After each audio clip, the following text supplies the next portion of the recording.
বুধবার রাতে ঘড়ির কাঁটা তখন 10টা পেরিয়েছে। করিমপুর বাজার তখনও সমস্ত দোকানপাট বন্ধ হয়নি। কিছু দোকানপাট বন্ধ যেমন হচ্ছে, কিছু দোকানপাট তারা বন্ধ করবে বলে প্রস্তুতি নিচ্ছে। ঠিক সেই সময় করিমপুর, যেটা রাজ্য সড়ক, করিমপুর কৃষ্ণনগর রাজ্য সড়ক এবং তার দুপাশের যে দোকানপাট রয়েছে এবং স্থানীয় যে লোকজন তখনও চলাচল করছিল, তারা দেখল একটা মর্মান্তিক দৃশ্য। কী দৃশ্য? একটা ট্রাক এক বাইক চালককে ধাক্কা মেরেছে এবং সেই অবস্থায় ট্রাকটি না থেমে বাইক চালক এবং বাইকটিকে নিয়ে সেই ট্রাকটি করিমপুর গার্লস স্কুলের কিছুটা আগে থেকে ওই অবস্থাতেই দ্রুত গতিতে নিয়ে তাকে চলে যায় ফার্মের মোড় পর্যন্ত। করিমপুর গার্লসের পর থেকে অনেকগুলো মোড় রয়েছে, সিনেমা হল মোড় রয়েছে, জামতলা মোড় রয়েছে এবং প্রথমে স্থানীয় লোকজন তারা বুঝতে পারেনি। তারা দেখে একটা ট্রাক খুব দ্রুত গতিতে আসছে এবং তার নিচ থেকে কেমন আগুন বেরোচ্ছে। পরে তারা বুঝতে পারে যে নিচে একটা বাইক এবং চালক সেখানটায় আটকে রয়েছে এবং বাইকের সাথে মাটির রাস্তার যে ঘর্ষণ, সেখান থেকে আগুনটা বেরোচ্ছে। সেই অবস্থায় সিনেমা হল মোড় থেকে বেশ কয়েকজন যুবক ট্রাকটিকে তাড়া করে ফার্মের মোড় পর্যন্ত। ফার্মের মোড়ে ট্রাকটিকে ওই অবস্থাতেই রেখে ড্রাইভার পালিয়ে যায়। সেখানকার যারা উত্তেজিত জনতা, তাদের একাংশ ট্রাকটিকে আগুন ধরিয়ে দেয়। খবর যায় দমকলে, পুলিশে। তারা আসে এবং পরিস্থিতি নিয়ন্ত্রণে আসে। পুলিশ, স্থানীয় লোকজন এবং যিনি বাইকের চালক ছিলেন, তাদের সবার পরিবারের সঙ্গে কথা বলে যেটা আমরা জানতে পেরেছি, ওই অবস্থায় ফার্মের মোড় থেকেই ওখানকার যারা স্থানীয় লোকজন ছিলেন তারা ওই ব্যক্তিকে নিয়ে যান করিমপুর গ্রামীণ হাসপাতালে এবং সেখানেই চিকিৎসকেরা তাকে মৃত বলে ঘোষণা করে। যেটুকু আমরা জানতে পেরেছি, যিনি মারা গিয়েছেন আজকের এই মর্মান্তিক দুর্ঘটনায়, তিনি বিজন ঘটক, বয়স বছর 55। তিনি তার বাড়ি আনন্দপল্লীতে।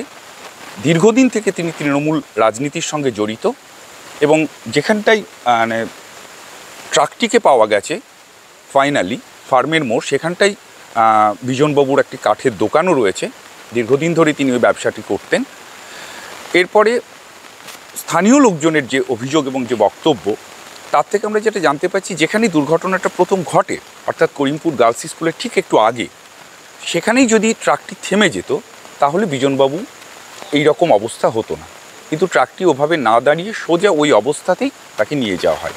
পরিবারের সঙ্গে কথা বলে আমরা যেটা জানতে পেরেছি, বিজনবাবু এদিন রাত্রির বেলায় 10টা নাগাদ তাঁর এক পরিচিত লোককে বাড়িতে রেখে স্থানীয় একটি হোটেল থেকে তরকারুটি নিয়ে বাড়ি ফিরছিলেন এবং যখন আমরা ফাইনালি দেখি ট্রাকটির কাছে গিয়ে বাইকটিকে পুলিশ উদ্ধার করছে, তখন ওই তরকারুটি এবং বাজারের ব্যাগ বাইকেই ছিল। করিমপুর এবং কৃষ্ণনগর এই যে রাজ্য সড়ক, এখানে দুর্ঘটনা মাঝে মাঝেই ঘটে, যানজট হয়। এই নিয়ে স্থানীয় যে লোকজন যারা চলাফেরা করেন, তাদের ক্ষোভ এবং অভিযোগ দীর্ঘদিন। আমার নাম সুমন দাস, আমার করিমপুরের বাড়ি। ফার্মের মোড়ে কৃষক মন্ডির গেটের ওখানে আমি বসেছিলাম। আমি ফোনে কথা বলছিলাম একজনের সাথে। হঠাৎ একটা হইচই আওয়াজ, বিশাল চিৎকার চেঁচামেচি হয়। তখন আমার মনে হলো কিছু একটা দুর্ঘটনা ঘটেছে। তারপরে আমি যখন ফার্মের মোড়ের গেটের সামনে আসি, তখন দেখি দুটো ছেলে প্রচণ্ড হারে জানের ব্যাগাতে দৌড়চ্ছে। এত জোরে দৌড়চ্ছে, মনে হচ্ছে ওদের পেছনে বাঘ তাড়া করেছে। তারপরে ব্যাপারটা দেখি, আর যখন রাস্তায় উঠে দেখার পরে দেখছি একটা গাড়ি, লরির সাথে একটা বাইক আছে আর একজন মানুষ। খুবই মর্মান্তিক অবস্থা, খুবই খারাপ, সিরিয়াস পজিশনে। গায়ে হাত পায়ে মাংস কিচ্ছু নেই, ঝরে ঝরে পড়ছে, এমন একটা অবস্থা। মৃত্যুশয্যায় চলছে। সেই টাইমে প্রচুর লোকজন জমায়েত হয়ে গেছিলো। জমায়েত হয়ে যাওয়ার পরে সেই গাড়িটা কি হয়েছে, লোকজনের মুখে শুনছি, ওইটা আমি দেখি না, কিন্তু আপনার পার্টি অফিসের থেকে কৃষক মন্ডির 1 নম্বর গেট পর্যন্ত গাড়িটা ছেঁচড়ে টানতে হেসড়ে নিয়ে এসে তখন আমরা ওই ব্যক্তিকে জল ঢালার জন্য ব্যস্ত ছিলাম। কোনোরকমভাবে জল ঢালি আমরা কারা একটা গাড়িকে আটকে রেখেছে, এই গাড়িটাকে কারা ভাঙচুর করেছে সেটা আমি জানি না। গাড়িটা ভাঙচুর হয়েছে আর হসপিটালে লোকটাকে তোলার মতো কেউ ছিল না। আমরা 2-3 জন ছিলাম। হসপিটালে একটা টোটোকে জোর জবরদস্তি দাঁড় করে, কেউ দাঁড়াচ্ছিল না, জোর জবরদস্তি দাঁড় করে হসপিটালে নিয়ে যাই। হসপিটালে নিয়ে যাওয়ার সময় আমাদের তোলার মতো কোনো পরিস্থিতি, ধরার কোনো জায়গা ছিল না। পুরো মাংস শরীর একবারে পুরো ক্ষত বিক্ষত হয়ে গেছে, কিচ্ছু নাই দেখার মতো, ধরার মতো কোনো জায়গাও নেই। সেই অবস্থা আমরা একটা টোটোতে নিয়ে যাই। টোটোটা নিয়ে যাওয়ার পরে হসপিটালের আগেই উনি নড়াচড়ার করে না, যত সম্ভব উনি মারা গেছে। তবে হসপিটালে নিয়ে যায়। হসপিটালে নিয়ে যাওয়ার পরে চিকিৎসকরা ওরা মৃত্যু ঘোষণা করেছে। তারপরে আমি হচ্ছে ওখান থেকে চলে এসে দেখছি গাড়িটা এই অবস্থা জ্বলছিল। হ্যাঁ, তারপরে কারা জ্বালিয়েছে না জ্বালিয়েছে সেটা আমি জানি না সঠিক। আমরা সিনেমা হলে ওখানে দাঁড়িয়েছিলাম।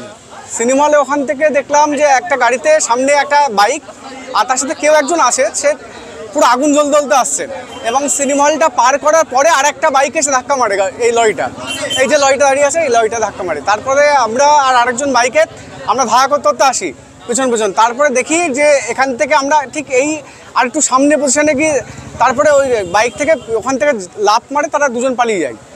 ঠিক আছে, একজন বা দুজন ওটা বলা যাচ্ছে না, একজন ছিল কি দুজন ছিল, কিন্তু ওখানটাই আমরা দেখলাম যে কি তারপরে আসার পরে দেখছি যে একজন বাইকে বিজন ঘটক এখানে ওনার দোকান, উনি এবং ওনার বাইক পুরো পড়ে আছে এখানটায়। এবং হ্যাঁ, উনি তখন জানতেই ছিলেন। তারপরে ওনাকে নিয়ে ওখান থেকে টোটোতে তোলা হলো, টোটো তুলে হসপিটালে পাঠানো হলো। এবং এটা কিন্তু হয়েছে মানে আমরা হসপিটালে ওইখানে কলেজের সামনে ওখানটাতে বসেছিলাম, ওইখান থেকে আস্তে আস্তে আমি আর একজন ছিল তন্ময়, তাহলে দুজন মিলে আমরা ধাওয়া করতে আসি। তারপরে দেখতে পাই যে এখানটায় জাম মেরে ওরা পালিয়ে যায় এবং পালিয়ে যাওয়ার পরে ওখানটায় মানে দেখতে পাই যে সামনে বাইক এবং বাইকের সামনে একজন মানে ছিল বিজনবাবু এখানেই ওনার দোকান এবং বিজন ঘটক উনি ছিলেন ওখানটা ওই ইয়ের তলে। এবং ওখানটায় যখন ওরা ধাওয়া করে তখন পুরো আগুন জ্বলতে আসে, এখন সামনে একজনকে ধাক্কা মারে পুরোপুরি। দোকানে বসছিলাম, এক পাল্লা আমার একটা দরজার একটা পাল্লা খোলা ছিল, আমি দেখছি আগুন যাচ্ছে, কি ব্যাপার সেটা আমি দাঁড়িয়ে এসে দেখছি এইভাবে গাড়ি আসছে। গাড়ি যখন দাঁড়িয়ে আসে আমি ছুটে আসলাম, আসার পরে গাড়ি হর্ন চলছে, সেন্সারের টোটাল গাড়ি বন্ধ হয়ে গেল। ঠিক আছে, ছেলেপিলি গাড়িকে মারতে লাগলো, দর্শক থাকবেই, মারবেই, স্বাভাবিক ব্যাপার। এবার গাড়ি কে জ্বালিয়েছে বলা যাবে না। এবার আমি যতটুকু জানি ইতিমধ্যেই এই দিক থেকে প্রচুর লোক আসছে, প্রচুর লোক, মানে সিনেমা হলের আগে থেকে হচ্ছে মানে মানুষ প্লাস গাড়ি, এইভাবে আগুন আসছে কেন? আগুন ধরেনি কিন্তু আগুন আসছে, গাড়ির আগুনটা আসছিল, এই হচ্ছে আমি দেখেছি।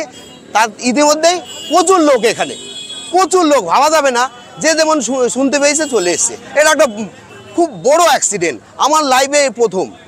মানে আমি এখানে অনেক অ্যাক্সিডেন্ট, আমার বছর সালে 5 বছরে 10-15টা 20টা আমি অ্যাক্সিডেন্ট সামলাই, তার জন্য আমার থানায় একবার ডাকু পড়েছিল।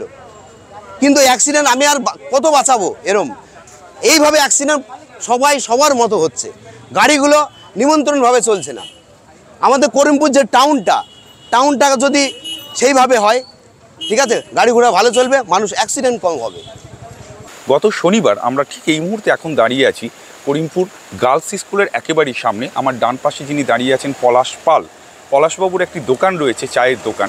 গত শনিবার ঠিক একইভাবে আজকে যেমন ট্রাকটি যাচ্ছিল জলঙ্গির দিকে, করিমপুর থেকে জলঙ্গির দিকে, সেদিনকে রাত্রির বেলাতেও, অর্থাৎ সেদিন ছিল গত শনিবার রাত্রির বেলাতে এইরকমই একটি ঘটনা ঘটে যেতে পারত, খুব অল্পের জন্য বেঁচে গেছে, যদিও এক সিভিক ভলেন্টিয়ার তিনি গুরুতর জখম হন সেদিনের ঘটনায়। আমরা একটু জেনে নেব শনিবার ঠিক কী হয়েছিল। পলাশদা, শনিবারে ঠিক গত শনিবারে, আমি পলাশ পাল বলছি, গত শনিবারে এইখানে রাজা দাঁড়িয়েছিল, আমাদের সিভিক ভলেন্টিয়ার আমাদের ক্লাবের ভাই এখানে দাঁড়িয়েছিল। হট করে একটা গাড়ি আসে, রাত্রে 11:55-50 এরকম টাইম হবে, দিয়ে হট করে গাড়ি এসে ওকে ডাইরেক্টলি মেরে দেওয়ার পর তখন ও একদম ছিটকে একদম আমাদের ক্লাবের সামনে গিয়ে পড়ে। দিয়ে তারপর তো আমরা তো জল ফল হাতে দিয়ে, আর এখানে একটা বুলেট ছিল, ওইখানে একটা সাইকেল ছিল, একদম বুলেটটাকে পুরো ছেঁচড়ে নিয়ে গিয়ে একদম ওই পোলের ওইখানে ফেলে। ঠিক আছে, দিয়ে তারপর তো সে বেরিয়ে যায়, একদম দ্রুত গতিতে বেরিয়ে যায়। দিয়ে তারপরে আমরা তো ওকে যে ধরে জল ফল দিই, এটা সেটা করি। হ্যাঁ, তারপরে একটা টুকটুকি ডেকে ওকে হাসপাতালে নিয়ে যাওয়া হয়, এখনও হাসপাতালে আছে, মানে চিকিৎসাধীন। মানে সেদিনকে যদি ওই বুলেটে বা অন্য গাড়ির উপরে কেউ থাকতো একই ঘটনা ঘটতো, জায়গায় স্পট হয়ে যেত। তাহলে এটা আগের দিনের ঘটনাটা হচ্ছে শনিবার, আর এদিনের ঘটনাটা ঘটলো বুধবার। এবং এই যে যান চলাচল, এবং সেই যান চলাচল যে কতটা নিয়ন্ত্রণহীনভাবে চলাচল করে এই রাস্তা দিয়ে, এবং গত 20-25 বছরে করিমপুর এবং কৃষ্ণনগর যে রাজ্য সড়ক, সেই রাজ্য সড়ক একই রকম আছে, অথচ গত 20 বছরে প্রচুর যানবাহন বেড়েছে, লোকসংখ্যা বেড়েছে, এবং এই প্রাণ হাতে নিয়ে আজকে বিজনবাবু যিনি ফিরছিলেন, সেই রকমভাবে কোনো দুর্ঘটনা ঘটার কোনো কারণই ছিল না, অথচ এই বেঘোরে তাকে মরতে হলো। আমরা স্থানীয় লোকজনের সঙ্গে যেটা কথা বলে জেনেছি, বারবার তাদের একটাই অভিযোগ যে ট্রাফিক পুলিশ এবং পুলিশ প্রশাসন এই ব্যাপারে আরও সতর্ক না হলে এই রকম ঘটনা কিন্তু আরও বাড়তেই থাকবে, যেটা ভীষণই উদ্বেগের। ক্যামেরায় মৈনাক বিশ্বাসের সঙ্গে গৌরব বিশ্বাস, করিমপুর।